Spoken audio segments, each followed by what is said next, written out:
Item ಯಾವುದೇ ಇರಲಿ try ಮಾಡಿ ಆಚಿ ಚಿಕನ್ ಮಸಾಲಾ. ಬೆಂಗಳೂರಿನ ಜನರೇ ಹುಷಾರ್. ನಗರದಲ್ಲಿ ಇದ್ದಾವಂತೆ 49 ಡೇಂಜರ್ ಸ್ಪಾಟ್ಗಳು. ಮಳೆ ಬಂದ್ರೆ ಮುಳುಗ್ತವೆ ಆ 49 ಡೇಂಜರ್ ಸ್ಪಾಟ್ಗಳು. ಹೀಗಾಗಿ ಬೆಂಗಳೂರಿಗರೇ, ಸಿಲಿಕಾನ್ ಸಿಟಿ ಮಂದಿ ಎಷ್ಟೇ ಹುಷಾರಾಗಿದ್ರು ಸಾಲದು. ನಗರದಲ್ಲಿ 49 ಡೇಂಜರ್ ಸ್ಪಾಟ್ಗಳಿದ್ದಾವೆ. ಇನ್ನು ಮಳೆ ಬಂದ್ರೆ ಈ ಸ್ಪಾಟ್ಗಳು ಮುಳುಗೋಗ್ತವೆ, ನಿಮಗೆ ಕಾಣಿಸಲ್ಲ. ಈ ಹಿಂದೆ ನಗರದಲ್ಲಿ 209 ಡೇಂಜರ್ ಸ್ಪಾಟ್ ಇದ್ವು. ಅವುಗಳನ್ನ ಜಿಬಿಎ ಗುರುತಿಸಿತ್ತು. ಮಳೆ ಬಂದ್ರೆ ಫ್ಲಡ್ ಆಗುವ ಸ್ಥಳಗಳ ಪಟ್ಟಿ ಮಾಡಿದಂತ ಜಿಬಿಎ ವ್ಯಾಪ್ತಿಯ 5 ನಗರ ಪಾಲಿಕೆಯ ವ್ಯಾಪ್ತಿಯ ಸ್ಥಳಗಳನ್ನ ಈಗಾಗಲೇ ಪಟ್ಟಿ ಮಾಡಲಾಗಿದೆ. ಯಾವ್ಯಾವ ಪ್ರದೇಶಗಳು ಹಾಗಾದ್ರೆ ಡೇಂಜರ್? ಮೈಸೂರು ರಸ್ತೆಯ RR ನಗರ ಆರ್ಚ್ ಕೂಡ ಪ್ರವಾಹ ಪೀಡಿತ ಪ್ರದೇಶ ಅಂತೆ. ಕಂಠೀರವ ಕ್ರೀಡಾಂಗಣದಲ್ಲೂ ಕೂಡ ಮಳೆಯಿಂದ ಪ್ರವಾಹ ಉಂಟಾಗುತ್ತೆ. ಗಾಳಿ ಆಂಜನೇಯ ಸ್ವಾಮಿ ದೇವಸ್ಥಾನಕ್ಕೂ ವರುಣನ ಕಂಟಕ ಇದೆಯಂತೆ. ಮಾನ್ಯತಾ ಟೆಕ್ ಪಾರ್ಕ್ ಕೂಡ ಮಳೆಗೆ ಹೆದರುತ್ತಂತೆ. ಬೆಳ್ಳಂದೂರು ಸಮೀಪದ ಇಕೋ ಸ್ಪೇಸ್ ಪ್ರದೇಶ ಜಲಾವೃತ ಆಗುತ್ತೆ. ಬೆಂಗಳೂರಿನ ಡೆಡ್ಲಿ ಸ್ಪಾಟ್ಗಳು ಅಥವಾ ಡೇಂಜರ್ ಸ್ಪಾಟ್ಗಳನ್ನ ನೀವು ಗಮನಿಸ್ತಾ ಇದ್ದೀರಿ. ಸಿಲ್ಕ್ ಬೋರ್ಡ್ ಜಂಕ್ಷನ್ ನಲ್ಲೂ ಕೂಡ ಮಳೆಯಿಂದ ಹಾನಿ ಉಂಟಾಗುತ್ತೆ. ಆದಷ್ಟು ಬೇಗ ಫ್ಲಡ್ ಆಗದಂತೆ ಕ್ರಮ ಕೈಗೊಳ್ಳೋಕೆ ಅಧಿಕಾರಿಗಳಿಗೆ ಸೂಚನೆ ಕೊಡಲಾಗಿದೆ.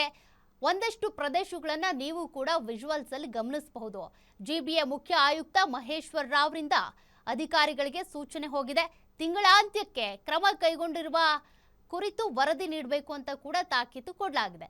ಹಾಗಾದ್ರೆ ಈ ಮುಳುಗಡೆ ಆಗುವಂತ ಪ್ರದೇಶಗಳು, ಪ್ರವಾಹ ಪೀಡಿತ ಪ್ರದೇಶಗಳನ್ನ ನೀವು ಹೇಗೆ ಸೇಫ್ ಮಾಡ್ತೀರಿ? ಅದಕ್ಕೇನು ಸೂಕ್ತ ಕ್ರಮಗಳನ್ನ ತೆಗೆದುಕೊಂಡಿದ್ದೀರಿ? ಅದ್ರ ಬಗ್ಗೆ ವರದಿ ಕೊಡಬೇಕು ಅಂತೇಳಿ ಕೂಡ ಸೂಚನೆ ಕೊಡಲಾಗಿದೆಯಂತೆ. ಫ್ಲಡ್ ಆಗದಂತೆ ಏನ್ ಮಾಡಬೇಕಾಗುತ್ತೆ, ಏನ್ ಕ್ರಮಗಳನ್ನ ತೆಗೆದುಕೊಳ್ಬಹುದಪ್ಪ, ಆಪ್ಷನ್ಸ್ ಏನಿದೆ ಅಂತ ನಾವು ನೋಡೋದಾದ್ರೆ, ರಾಜಕಾಲುವೆಯ ಹೂಳು ಎತ್ತಬೇಕು. ಇದು ಪ್ರತಿ ಬಾರಿನೂ ಕೂಡ ಕೇಳುವಂತ ಆರೋಪ. ಅನೇಕ ಅಪಾರ್ಟ್ಮೆಂಟ್ಗಳಲ್ಲಿ ಜನರು ಅದನ್ನೇ ಹೇಳ್ತಾರೆ, ಇಲ್ಲಿ ಸರಿಯಾಗಿ ಹೂಳು ಎತ್ತಿಲ್ಲ, ಚರಂಡಿ ನೀರು ಸರಾಗವಾಗಿ ಹೋಗಲ್ಲ, ಫ್ಲೈಓವರ್ ಅಲ್ಲಿ ನೀರು ತುಂಬಿಕೊಳ್ಳುತ್ತೆ, ಅಂಡರ್ ಪಾಸ್ ಅಲ್ಲಿ ನೀರು ನಿಲ್ಲುತ್ತೆ ಅಂತ. ಮಳೆ ನೀರು ಸರಾಗವಾಗಿ ಹರಿಬೇಕು ಅಂತ ಅಂದ್ರೆ ಹೂಳೆತ್ತೋ ಕಾರ್ಯ ಆಗಬೇಕು.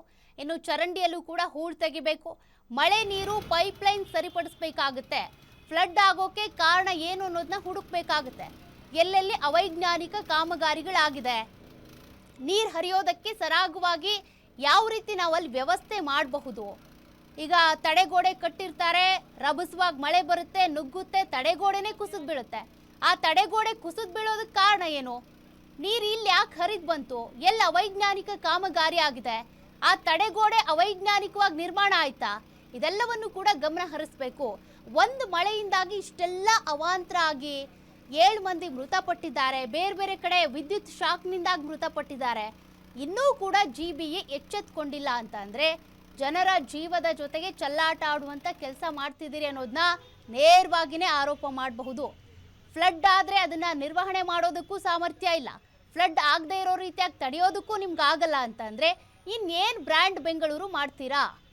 ಹಾಗಾಗಿ ಜನರು ಈ 49 ಡೇಂಜರಸ್ ಸ್ಪಾಟ್ಗಳ ಬಗ್ಗೆ ಸ್ವಲ್ಪ ಎಚ್ಚರವನ್ನು ವಹಿಸಿ, ಜೊತೆಗೆ ನಿಮ್ಮ ಜಾಗಗಳಲ್ಲಿ ಅಥವಾ ನಿಮ್ಮ ನಿವಾಸದ ಸುತ್ತಮುತ್ತ ಎಲ್ಲೆಲ್ಲಿ ಏನೇನು ಸಮಸ್ಯೆ ಆಗ್ತಾ ಇದೆ, ಜಿಬಿಎಗೆ ಹೋಗಿ ನಿಮ್ಮ ಸಮಸ್ಯೆಗಳ ಬಗ್ಗೆ ಹೇಳ್ಕೊಳ್ಳಿ.